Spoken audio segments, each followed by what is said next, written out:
Купувањето на зејтин да се ограничи, побара Министерството за економија од трговците. Во писменото известување до нив стои: за да се одржува теконовната состојба на домашниот пазар со масло од сончоглед во продавниците и да се избегне недостатокот, трговците на мало продажбата треба да ја ограничат. Во сите случаи кога граѓаните ќе инсистираат на купување по големи количини, трговците се должни на следното: се замолуваат трговците веднаш да интервенираат и да го известат државниот пазарен инспекторат, наведува Министерството. Иако Министерството препорачува ограничена продажба, децидно во известувањето никаде не стои која е најголемата количина што граѓаните можат да ја купат. Што е уште поважно, за оваа препорака граѓаните, а добар дел и од трговците не знаат.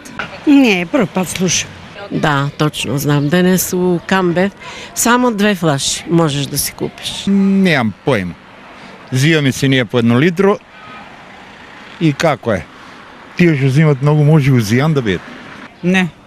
Па би требало да биде ограничено. Сега за некој ќе има, за некој ќе нема. Од Организацијата на потрошувачи препораката на Министерството за економија ја толкуваат на следниот начин: ова што воведе Министерството за економија е правилен сегмент, бидејќи нели доколку ние створиме залиха, во тој случај се создава да имаме недостаток за следниот купувач.